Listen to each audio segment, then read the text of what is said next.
Olá a todos, estamos de volta, né, na entrevista, né? Infelizmente deu um problema, né, com a questão do Zoom, né? Vou tentar resolver isso depois, né, para que não tenha esse tipo de problema nas outras entrevistas, né? Mas vamos dar continuidade à entrevista com a Jéssica, né? Jéssica, agora mudando um pouco de assunto, né? Eu queria Sim, que você contasse um pouco em relação à questão da ruptura com o PSTU, né? Que você e qual é o balanço que vocês fazem dessa ruptura? E eu faço uma terceira pergunta, né? manda ver. Se essa ruptura poderia ter acontecido mais cedo. Vai ser em que sentido? Antes do É período que a isso. gente rompeu mesmo? É. Tá. Difícil responder isso, mas vamos tentar. É, acho que é uma pergunta importante, né? Existe, no último período, um signo, né, de rupturas dentro da esquerda. Acho que a esquerda radical, a esquerda revolucionária, no mundo inteiro tem passado por esses processos de ruptura, né? Eu acho que, do ponto de vista mais histórico mesmo, acho que essa ruptura tem muito a ver com esse processo, mas só isso não explica o que aconteceu, né? Porque tem também todo o debate interno feito dentro da corrente, né? Bom, eu entrei no PSTU em 2013, no final de 2013, após as jornadas de junho e julho de 2013, e já naquele período, mesmo sendo uma militante muito de base, que estava entendendo que era um partido trotskista, uma corrente trotskista, enxergava distintas visões dentro do partido acerca tanto da conjuntura política quanto da situação é, da visão histórica acerca da esquerda, dos processos do leste europeu, enfim, de derrocada do stalinismo, do Estado operário lá na Rússia.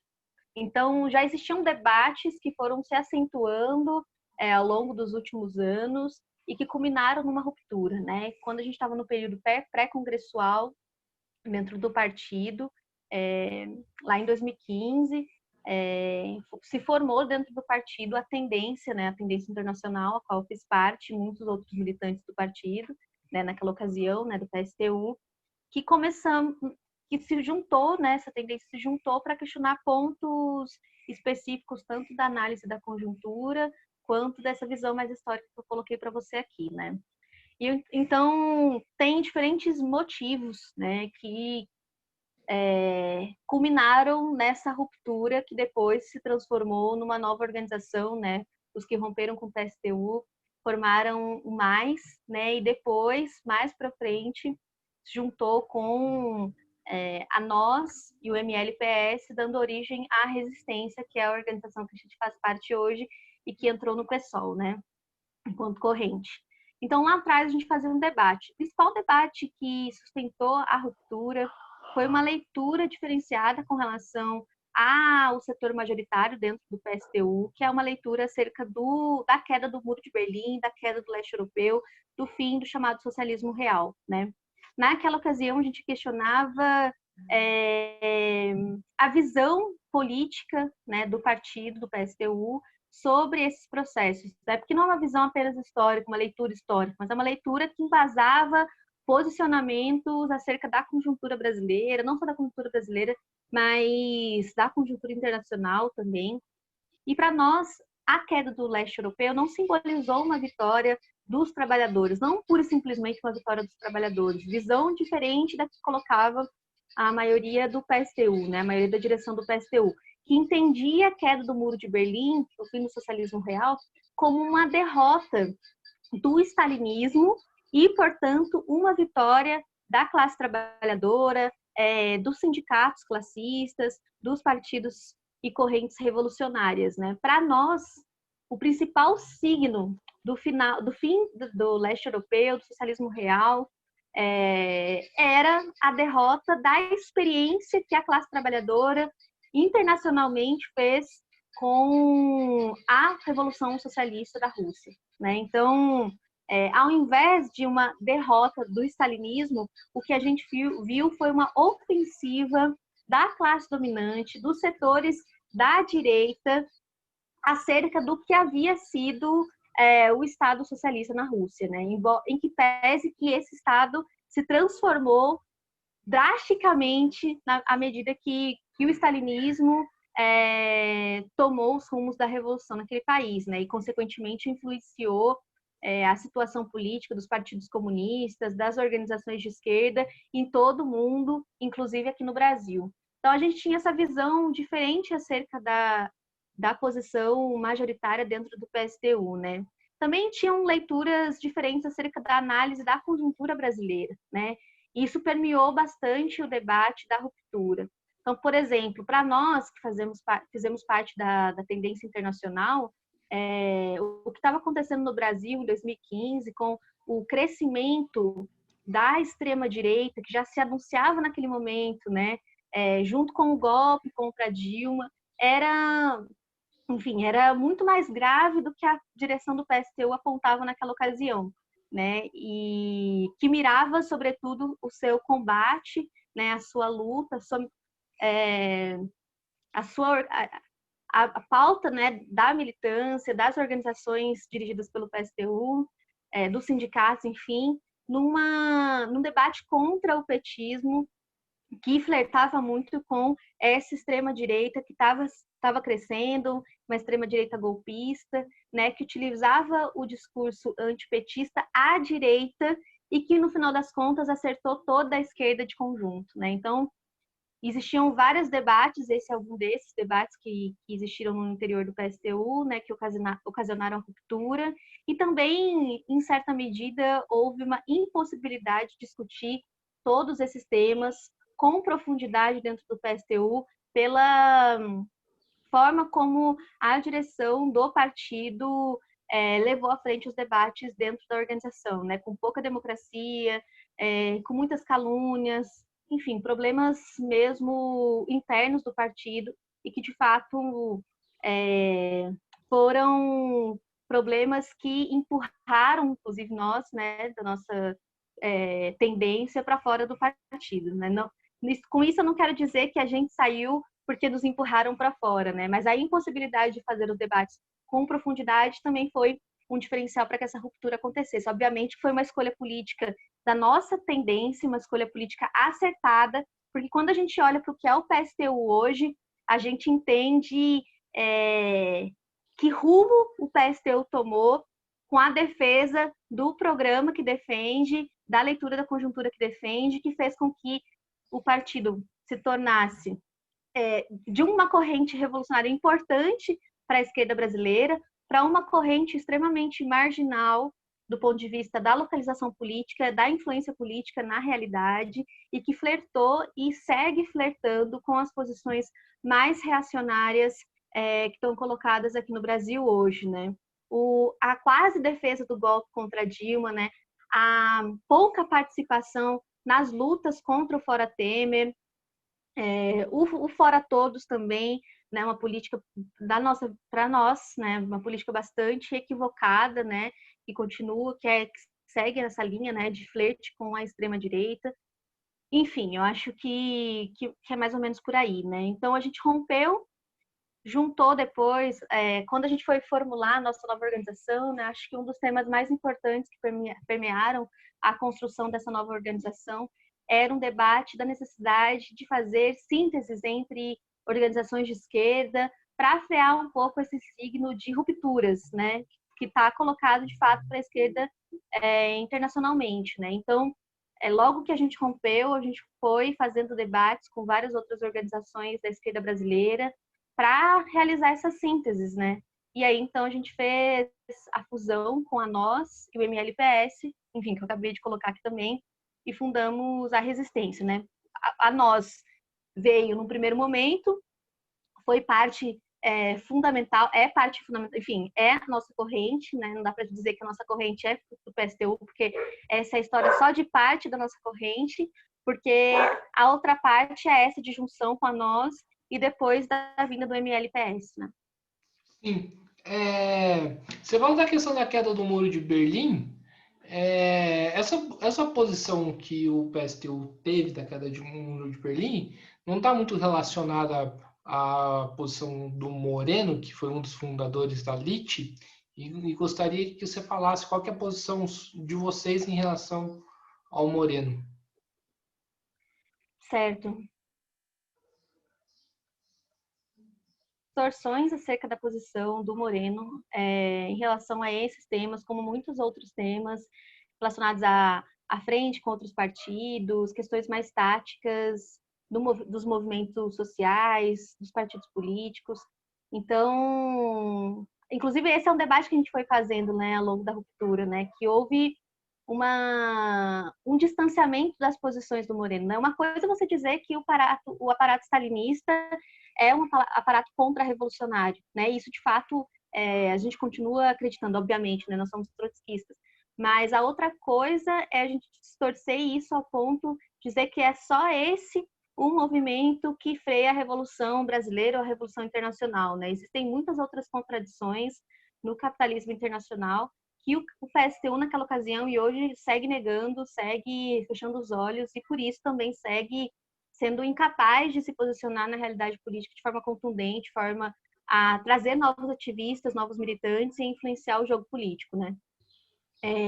Existe na nossa organização hoje, obviamente, pessoas com diferentes tradições e leituras, né? Então, existem pessoas que reafirmam o morenismo, existem pessoas que estão rediscutindo, repensando. Eu acho que esse é um debate que não está dado dentro da nossa organização. A gente segue defendendo o legado e as principais posições do Moreno, mas esse é um debate que está em curso também, né? Acho que é bastante importante que eu diga isso aqui, porque não é uma posição fechada de toda a nossa organização. Existem debates a serem feitos, debates que alguns ativistas da organização, militantes da organização já iniciaram, que a gente vai precisar aprofundar no próximo período. Sim, e a escolha de ir para o PSOL era uma escolha que já era discutida dentro do PSTU?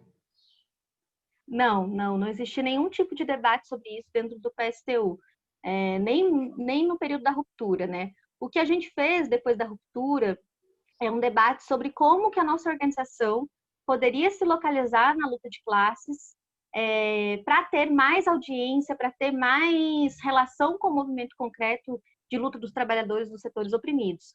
Então, ao fazer esse debate, foi praticamente, não dá para dizer que foi natural, porque esse debate também foi bastante profundo dentro da nossa organização. Obviamente que existiam militantes que eram contrários à entrada da resistência no PSOL, né, como toda organização viva que faz debates, discussões e análises sobre a conjuntura.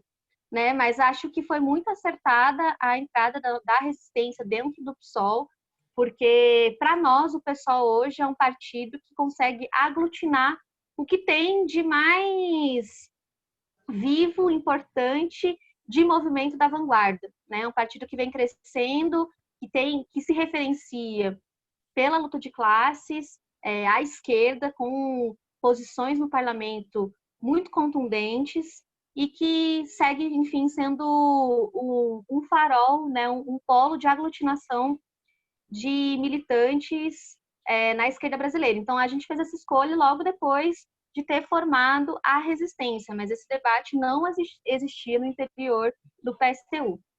Mas existia uma política, assim, do PSTU formar um partido em conjunto com o PSOL. Mas isso muito lá atrás, antes da formação do PSOL, né? O que eu coloquei aqui, o que eu entendi da sua pergunta, era sobre esse debate no calor das disputas entre a tendência internacional e o setor majoritário dentro do PSTU, né? Então, nos últimos 7, 10, enfim, antes da fundação do PSOL, esse debate não passou como um debate interno dentro da corrente, enfim, dentro do PSTU, né? Sim. E eu queria que você falasse um pouco também em relação a como que se dá as divergências em torno dentro do PSOL, porque vamos lá, se eu pegar, por exemplo, a minha mãe, que não conhece nada do campo da esquerda, vamos usar como exemplo, ela vai achar que o PSOL é tudo a mesma coisa, né? Não vai achar que o PSOL é um partido de tendências, né? Eu queria que você falasse um pouco como que se dá as divergências e por que que ela e o que que falta para ela ser mais externada, mais irem para fora para as pessoas que não são da esquerda, que não conhecem a dinâmica da esquerda entenderem. Sim. Para fora, o PSOL, e eu acho que isso é importante, o PSOL é lido, é entendido como um partido, como qualquer outro partido, não no sentido dos posicionamentos políticos, né, mas na conformação, né, da forma como o partido se coloca, enfim, de unidade, né, de defesa da classe trabalhadora, dos setores oprimidos. Mas a gente que tem que faz parte de uma corrente ou que faz parte de uma organização que atua cotidianamente nos movimentos sociais, enfim, sabemos que o PSOL é um partido de frentes, né? Um partido de distintas correntes políticas que desde sua fundação fazem parte do PSOL e têm visões diferentes sobre o que é o PSOL, o papel do PSOL na conjuntura brasileira e também sobre leituras acerca da realidade, né? Então, são essas visões que vão embasando as diferenças entre as correntes dentro do PSOL, né? Primeiro, é uma leitura do que é o PSOL, do que está a serviço do PSOL, né? Qual é o papel do PSOL na conjuntura brasileira, para a Revolução Brasileira, e o outro debate que baliza essas diferenças entre as correntes é a visão que se tem sobre a conjuntura, né? Isso se mistura às vezes e às vezes anda de forma separada, né? Tanto que em alguns congressos, mesmo que existam correntes que tenham visões políticas diferentes sobre a conjuntura, mas visões parecidas sobre o PSOL, se unifiquem, enfim, distanciem e assim vai, né? Eu acho que para os setores mais organizados, para os movimentos sociais, para os ativistas, para os militantes que estão aí querendo se organizar, as polêmicas, elas estão, embora elas não estejam totalmente públicas do ponto de vista de que os parlamentares do PSOL exponham isso o tempo todo, ou as principais figuras públicas do PSOL exponham isso o tempo todo, elas estão públicas, seja do ponto de vista dos posicionamentos públicos das correntes que fazem parte do PSOL, quanto do ponto de vista das organizações que estão dentro das correntes do PSOL, organizações do movimento feminista, organizações do movimento estudantil, organizações do movimento sindical, né, que uma hora ou outra se chocam nas disputas políticas na realidade, né? Então, não sei se eu respondi muito bem a sua pergunta, mas essas polêmicas aparecem, né? Acho que várias delas, inclusive, ficaram expostas nesse período das eleições, né? Polêmicas com relação aos perfis das candidaturas do PSOL, como, por exemplo, aconteceu em São Paulo nas prévias para a prefeitura, né? Para definir quem seria o candidato à prefeitura. Aqui em São José dos Campos, a mesma situação, né? Nós tivemos prévias e, consequentemente, nós tivemos o debate sobre os diferentes posicionamentos e perfis das candidaturas que levariam o nome do PSOL à prefeitura. Então, acho que as polêmicas aparecem dessa forma, né? Não totalmente colocadas do movimento, do ponto de vista das principais figuras públicas, mas nas principais disputas da realidade, o tema da Lava Jato, por exemplo, o tema da candidatura do Boulos nas últimas eleições também, né, expôs diferenças com relação às organizações que fazem parte do PSOL. Então, as polêmicas vão aparecendo dessa forma, as diferenças vão aparecendo dessa forma, mas para nós da resistência, as polêmicas são saudáveis, mas elas não podem anular a necessidade que a gente tem de fazer com que o PSOL seja um partido mais unificado para defender o nosso programa. Obviamente que o programa do PSOL por si só também tem limites, né? Porque é um partido de frentes, então é um programa que abarca diferentes unidades, diferentes posições dentro do partido, né? Mas a nossa luta dentro do PSOL é para que haja mais unidade para lutar contra a retirada de... Opa, deu uma travada. E principalmente o bolsonarismo. Voltou? Voltou. Então, você fez uma pergunta? Não sei se eu consegui colocar, mas se você quiser perguntar mais alguma coisa, eu tô aqui. Não, fazendo uma outra pergunta, né? Então, você considera o PSOL um partido que vai fazer a revolução? não tem essa visão, faz parte de uma corrente que não tem essa visão. Para nós, o PSOL é um partido que comporta o que há de mais avançado dentro da vanguarda brasileira, né, os lutadores. É um partido composto por diversas correntes, não só a nossa corrente é uma corrente revolucionária. Acho que essa visão de que só uma corrente no Brasil é revolucionária, eu acho que é algo que a gente deixou no passado, né, do PSTU, essa visão autoproclamatória das correntes, eu acho que é um problema dentro da esquerda. Então, o PSOL é composto por diversas correntes revolucionárias, reformistas e com programas populares, né, próximos ao PT, mas ainda assim não são o PT, obviamente.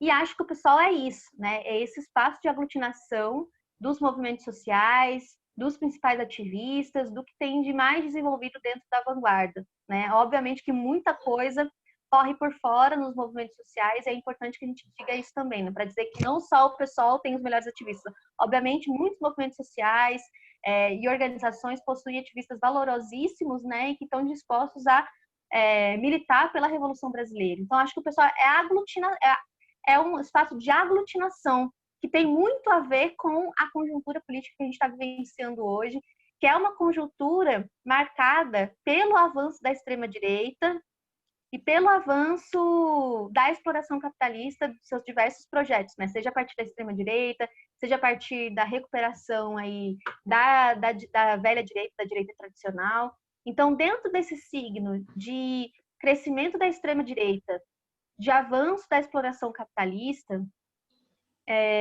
o PSOL cumpre esse papel de aglutinação, de fortalecimento da esquerda. Mas o PSOL, por si só, com o seu programa, com sua forma de construção, é um partido que tem limites, né? E por isso que nós construímos uma corrente dentro do PSOL. Por isso nós não estamos diluídos dentro do PSOL, nos filiamos simplesmente, vamos compondo aí as lutas como dá. Não, a gente tem centralismo democrático, nós temos outros princípios, temos uma forma independente de construção da nossa corrente, que não é uma forma atrelada simplesmente à organização interna do PSOL, né? Nós participamos dos congressos, dos encontros, mas nós temos uma forma de funcionamento própria da resistência, assim como várias outras organizações do PSOL também têm, né? Então, nós estamos no PSOL para fortalecer esse partido na medida em que esse partido fortalece a esquerda na atual conjuntura, né? E aí seguimos construindo a nossa corrente, disputando no movimento social, nas organizações, ativistas para militarem conosco dentro da resistência, né? Lógico que a gente luta e milita todos os dias para que o número de filiados no PSOL cresça, mas nós queremos também o ativismo orgânico, o ativista que se compromete com um programa revolucionário de transformação da realidade. E esse não é o programa do PSOL. E então você dá para entender então que quando a coisa apertar, quando um processo revolucionário chegar, vocês vão sair do PSOL?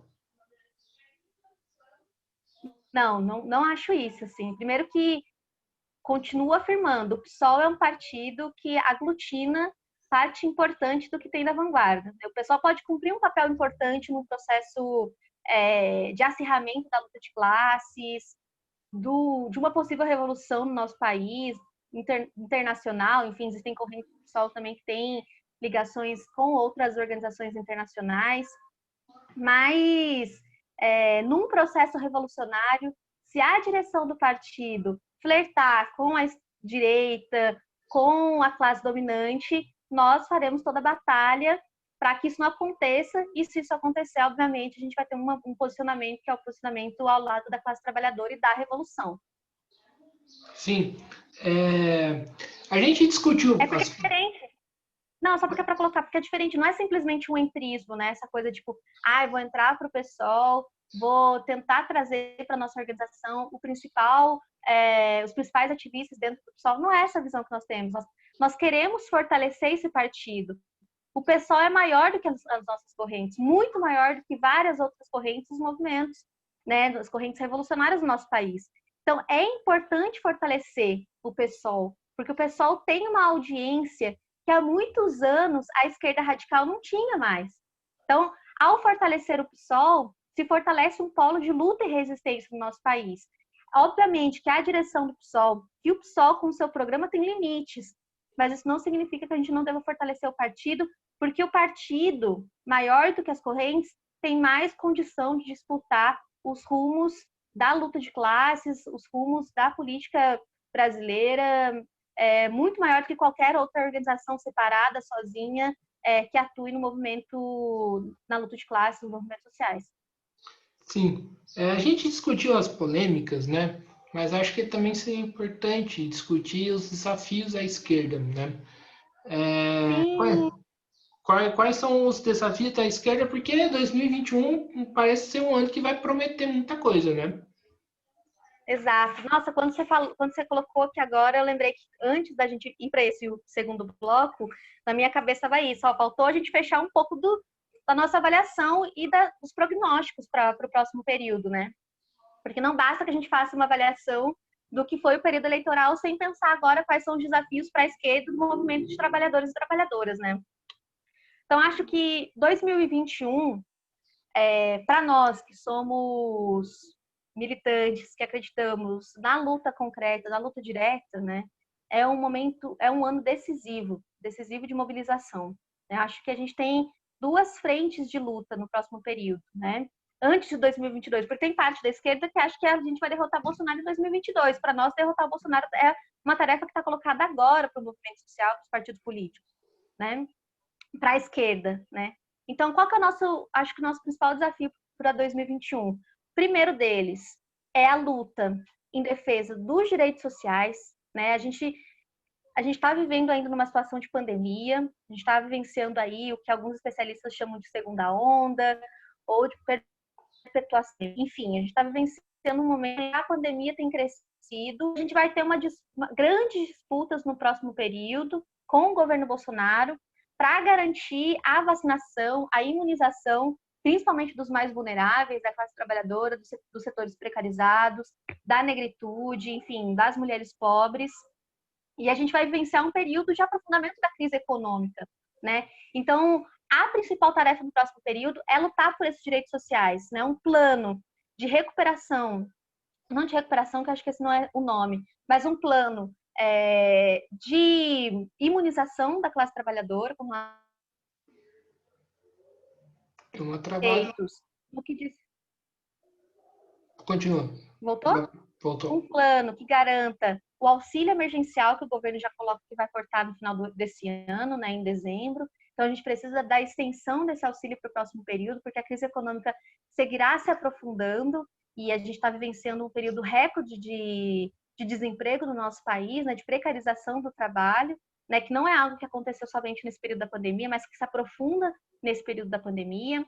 Né? A gente vai vivenciar uma situação de calamidade na educação pública brasileira, que a gente já está vivenciando hoje, né?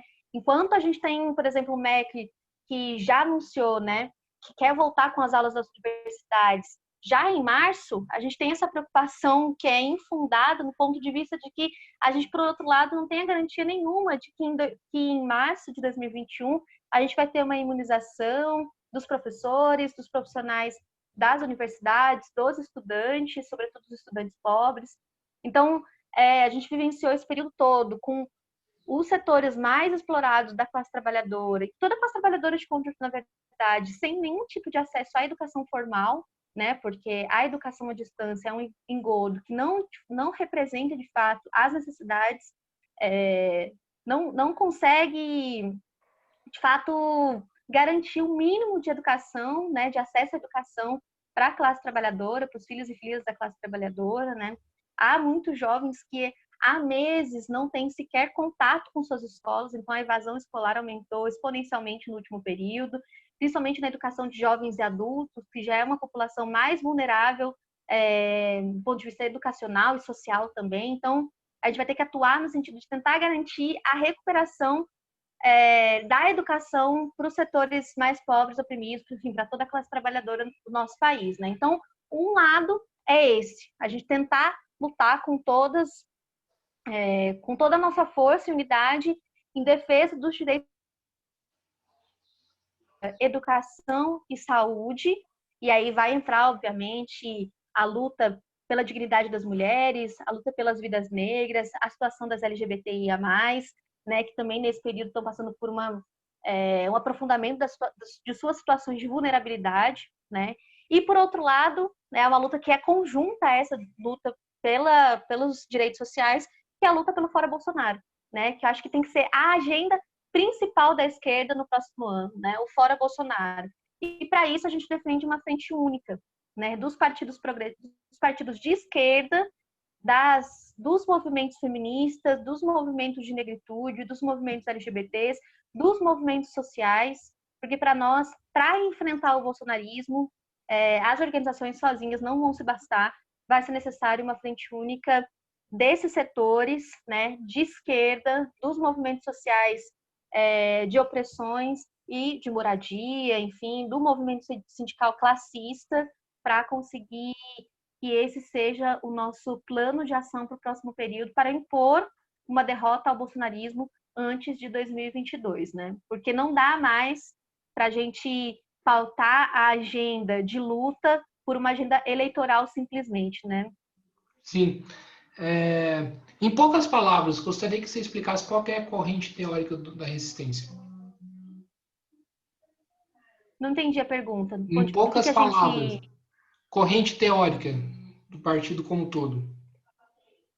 Certo. Eu acho que dá para a gente colocar com todas as letras que a resistência é uma organização trotskista. Acho que é o que define principalmente a nossa organização. Certo. Já que você falou que é uma organização trotskista, queria que você falasse um pouco da organização internacional. Sim, bom, esse é um debate importante que a gente tem feito também.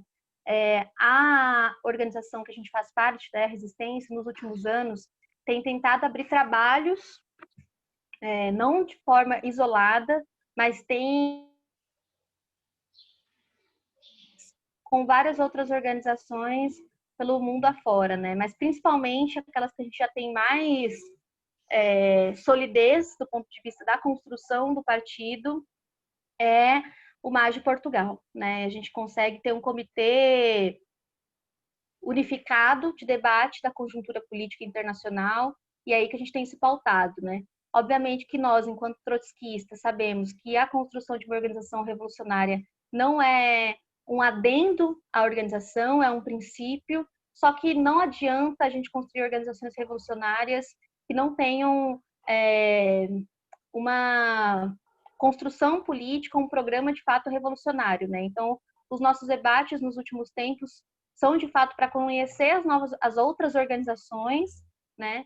Mas aquelas que a gente já tem um pouco mais de contato, de entrada, de fato enlace, é essa que eu citei. Sim. Você não fala... dá para fazer junções por junções, né? É importante que a gente tenha uma construção sólida, né?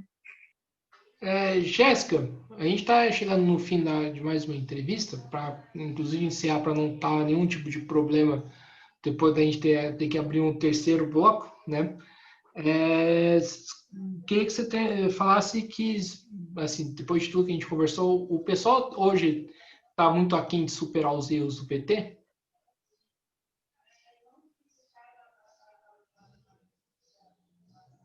É um partido que tem muitas diferenças com relação ao PT, muitas, né?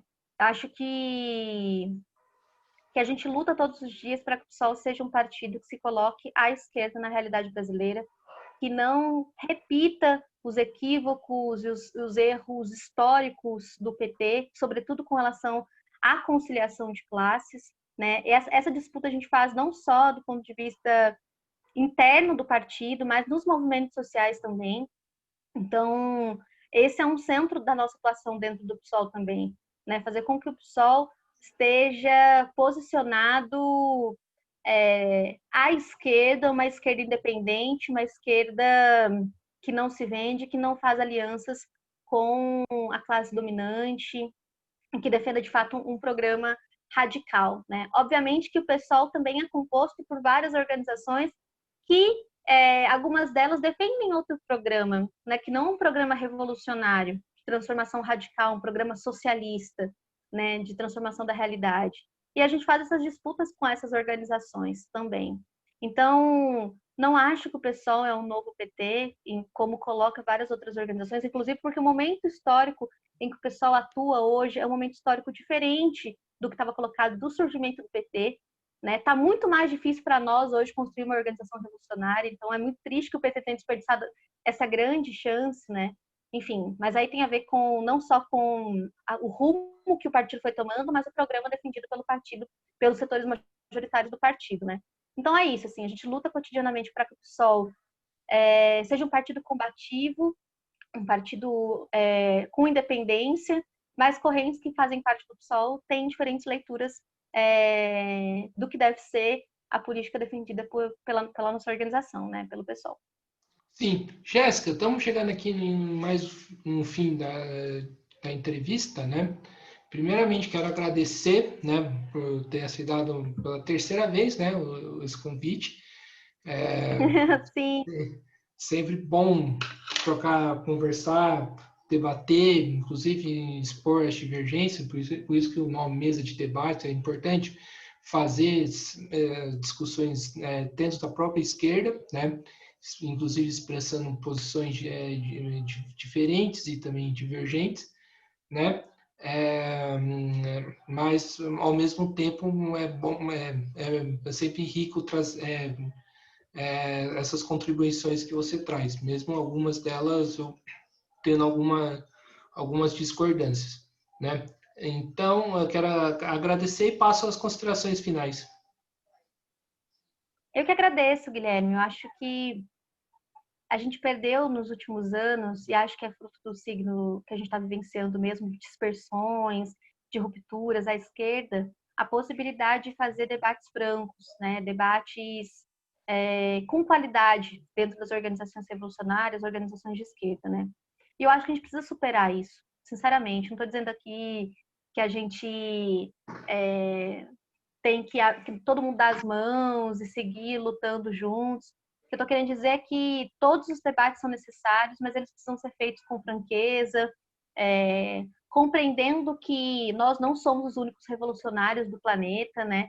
Que existem erros e acertos dentro da esquerda e que esses erros e acertos dentro da esquerda, dos setores progressistas e da esquerda revolucionária precisam ser debatidos com um pouco mais de franqueza e rigor teórico, rigor de análise de conjuntura. Então, eu fico feliz de poder fazer parte de um debate aqui com você, porque eu sei que você tem essa preocupação de escutar, preocupação de ver diferentes opiniões mesmo, e de tirar suas próprias conclusões também, acho que, e possibilitar, inclusive, que as pessoas que assistem, né, ao mesa de debates possam fazer suas experiências com as diferentes visões acerca da conjuntura, com as diferentes organizações, né. Nós temos um desafio muito grande, que é superar uma situação reacionária na conjuntura brasileira, né? Acho que os últimos anos ensinaram à esquerda, né? A gente precisa aprender com os últimos anos, né? Que nos últimos anos a gente vivenciou um aumento mesmo das opiniões, da, do enraizamento das opiniões, das ideologias reacionárias, né? E isso tem que mostrar para a gente um farol, um horizonte, né? Que é um horizonte de frentes únicas, um horizonte de junções, um horizonte de fusões. E eu acho que ou é isso ou a gente está fadado a ser comentarista da luta de classes, né? Eu acho que a gente tem que de fato atuar conjuntamente, fazer as críticas quando elas forem necessárias, mas entender que nós temos um inimigo principal, que é, enfim, as diferentes expressões políticas do aprofundamento da exploração do capitalismo, né? Que nesse momento no Brasil é o bolsonarismo. Então é isso. Fico feliz de fazer parte. Estou sempre aqui para novas entrevistas. São José dos Campos é uma cidade que é um reduto do conservadorismo em São Paulo, né? Cidades que foram aqui do Vale do Paraíba, que são há anos dominadas pelo tucanato, onde a extrema-direita tem crescido com muita força, onde o Bolsonaro foi muito bem votado. Então, nós temos uma tarefa também, um compromisso de luta nessa região do estado de São Paulo, né? Uma região muito desigual, muito rica e muito desigual, né? Então, eu espero que todo mundo que esteja acompanhando aí o Mesa de Debates também tenha essa preocupação de se organizar independentemente da organização que venha fazer parte, mas que milite, que participe e que construa a resistência, né? Não só a resistência à nossa organização, né, a nossa corrente, mas a luta aí contra o bolsonarismo, enfim, contra a direita, contra o PSDB aqui na cidade e no Vale. Então, Jéssica, mais uma vez agradecendo, né? Lembrando Obrigada. sempre para se inscrever no canal, curtir os 2 vídeos, né? Tanto do primeiro bloco e dando para o segundo bloco. Agora, curiosamente, o Zoom ultrapassou o limite de 40 minutos, né? Vai lá entender. Curtir Achei que temos 2 blocos de programa. Adorei. curtir a página do Facebook, né? E seguir no Instagram, né? E quero lembrar que dá um espaço para falar da programação dessa semana, né? Na quarta-feira amanhã, vamos conversar com Alex Duarte para falar um pouco de heavy metal e opressões, né? Que bacana.